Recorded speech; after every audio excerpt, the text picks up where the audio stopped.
Hello students, good evening. So last time I discussed about the role of agriculture in Indian economy, right? So आज आम next part टा पढ़िबा राउची interlinkage between agriculture and industrial sectors. Interlinkage माने interdependence or agricultural sector and industrial sector, how they are correlated.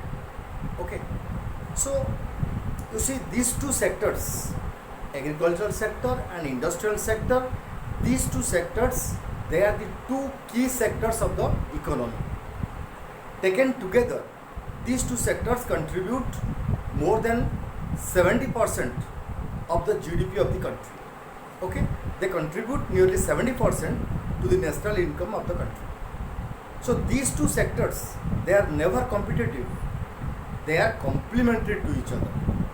That is, one sector depend upon the other sector for their growth, for their development, for their sustenance. So these two sectors, they are interrelated, interdependent. They are complementary to each other. One cannot live without the other, right? So therefore, we have to discuss what are the linkages. Linkages means relationships. How the two sectors, they are interrelated. Okay. Now when you talk of the linkages, remember we talk of the agricultural sector means the primary sector and the industrial sector means the secondary sector. These two sectors, they are interlinked, interdependent and complementary to each other. Now let's discuss their interlinkage in three heads, in 3 points. Now the first point I have written here, production linkage. The first linkage comes in form of production. Okay, production linkage. Second is demand linkage. Third is saving investment linkage. You can write in these 3 points, production linkage. Now production of both these sectors are highly interlinked.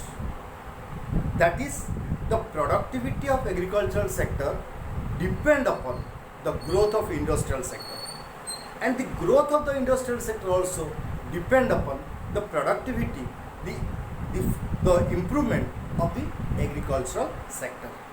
That is, both these sectors, they are interlinked in the production field. Now talk of the agricultural sector. For farm development, for farm upgradation, we need machineries, we need better technology, we need mechanized the implements, we need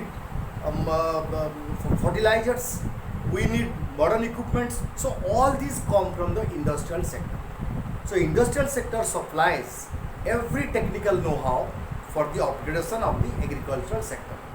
At the same time, industrial development also depend upon the agricultural sector, because agriculture is the only sector from where they derive all their raw materials. So all the raw materials comes to the industry from agricultural sector, directly or indirectly. Therefore, both these sectors are interdependent in production sector. Not only in production sector.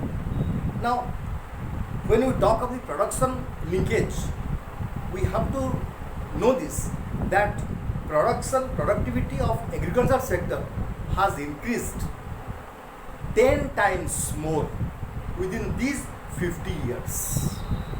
During the last 5 decades, it was only 51 million tons output. Indian agricultural productivity was only 51 million tons. Now it has increased to nearly 400 million tons. So there has been 8 times growth in the agricultural sector. Similar is the case with industrial sector.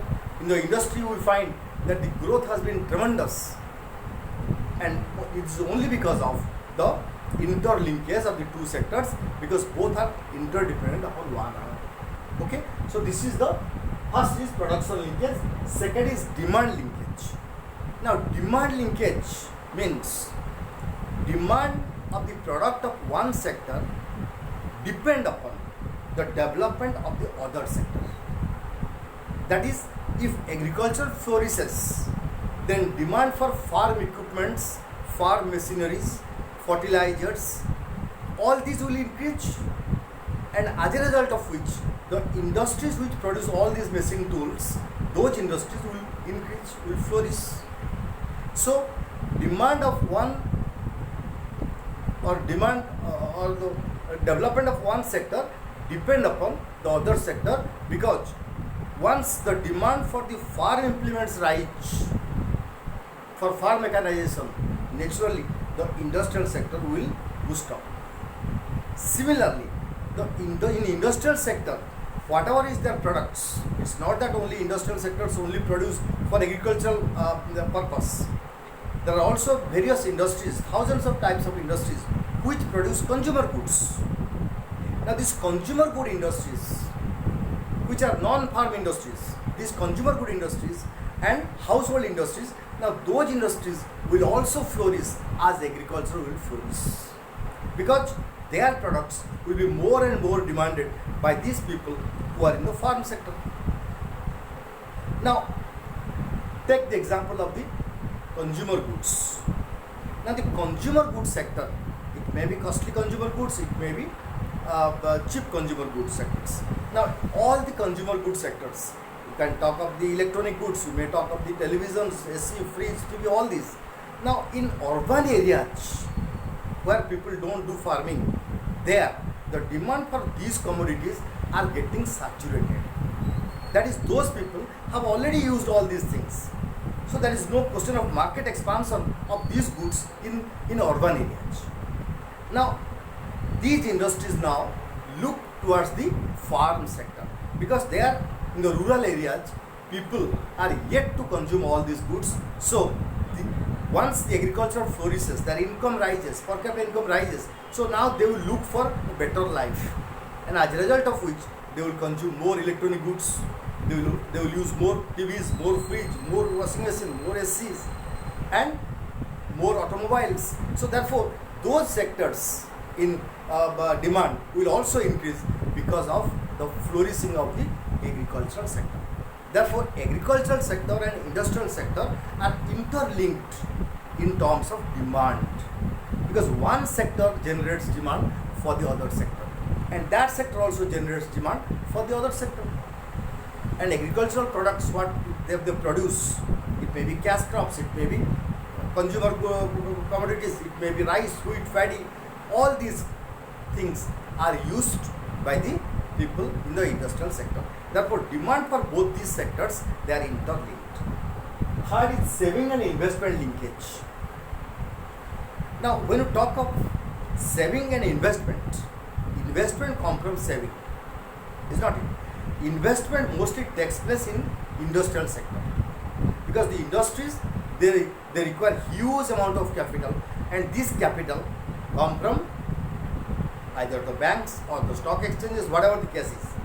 Now the banks generate money from the rural sector, because in the rural sector the industrial growth is not that much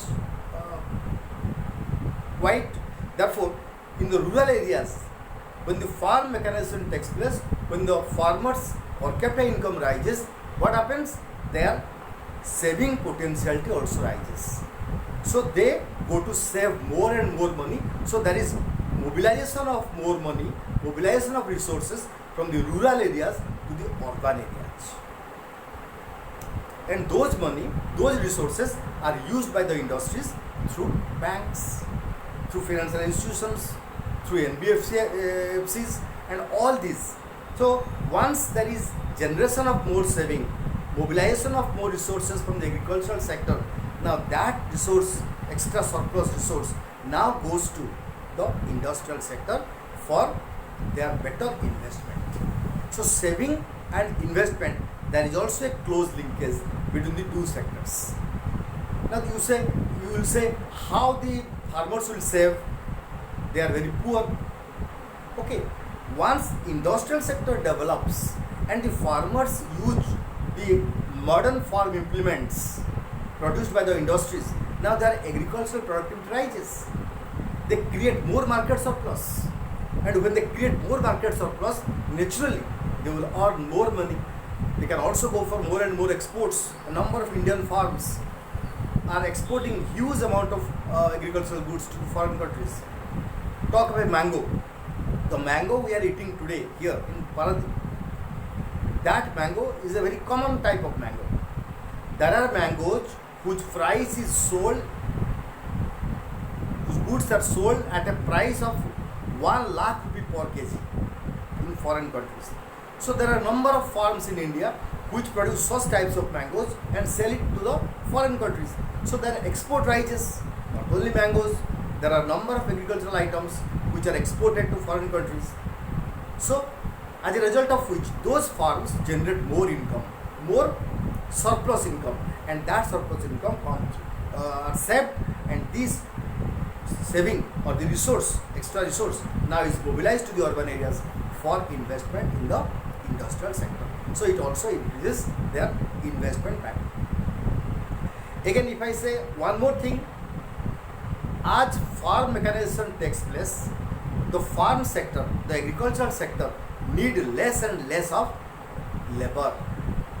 Labor used in farm sector is reduced. So the surplus labor is also mobilized to the industrial sector for their better production. As a result, when labor supply rises in industrial sector, there the wage rate falls and their cost of production falls and profit is more generated. Therefore, these two, there is close linkage between the two sectors so far as saving and investment is concerned. Okay, so from this we conclude that farm sector and industrial sector, they are interlinked, they are interrelated, they are complementary, and the development of one sector very much depend upon the development of the another sector. It's not that only industrial sector will grow and agriculture will lag behind. It's not that.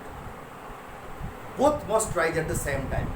First development is agriculture, and when agriculture is boosted up, that gives rise to industrial growth. And when industrial grows, automatically agriculture is upgraded. So both are interlinked, right? Now that we can show with the help of a small diagram. You see, in the vertical axis, in the upper part we have shown agricultural output and consumption. In the down part we have shown industrial output. You see how when one sector rises, that is, first I told you, agriculture will rise, then only industry can flourish. So when agriculture rises, what happens? How it affects the industrial sector. Now this is the labor line and this is the consumption line. Okay, so the upper part is agriculture, the lower part is industrial output and consumption. Now this is the consumption of agriculture and this is the OQ line. This is the total production of agriculture. Okay, so now you see, this is the consumption line. So what happens? This Q1 and C1, this much amount is the marketable surplus. As agriculture flourishes, rises, so they produce more and more market surplus. So when they produce more and more market surplus, naturally their monetary capacity, their income capacity rises, per capita income rises, they sell more, export more, so they get extra income. So with this extra surplus production in agricultural sector, what happens to industrial sector? You see, this is the industrial output, N1, M1. But come to N2 point. In N2 point, the consumption is C2, N2, agriculture consumption.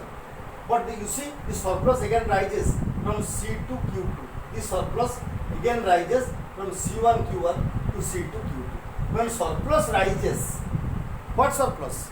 Agricultural production surplus. When it rises, naturally it gives rise to more economic power of the farmers, their monetary power rises, their per capita income rises, their exportable surplus rises, marketable surplus rises, as a result of which, because it rises, so it generates more income, and through this more saving rises and investment also in industrial sector rises, so demand for industrial goods again rises. So therefore, now how the agricultural sector rises? Now it is only because of farm mechanization. Farm mechanization through production of, through demand of more farm implements from industrial sector. So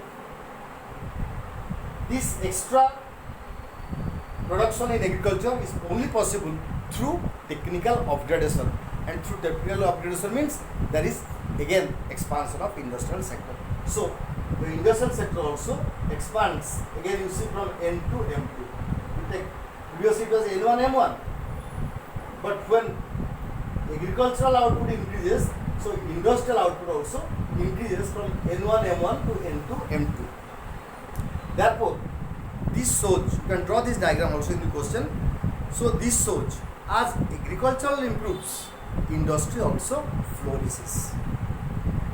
Because agriculture is a big market. The private sector is a big market which consists of more than 60% of the Indian people. So as more and more demand comes from this sector for industrial goods, naturally industries will flourish. Industry will expand its market. There was a time when every farmer was ploughing with wooden ploughs. Now you see every farmer is ploughing with the modern implements like tractors, threshers, cutting machines. Everything is done by machines. So therefore, when farmers demand more of industrial products, naturally there will be more expansion of the industrial sector, so as well as the agricultural sector. So these two, they are interlinked and they cannot flourish alone. One has to depend upon the other for their development, for their upliftment. Okay, so this is all about the linkage between agriculture and industry. Okay, actually I don't have a book. This I have told you from other books. I will try to exactly tell you what your book has in the next classes when I get a book. But till that time, I will refer to other Indian economic books and I will discuss it to you. Right? So I hope you are all safe. Please see my videos. I will regularly send videos to you. We will complete this book within this month or with the month of July, so that in August you can have the exam. Okay, thank you very much. Have a nice time.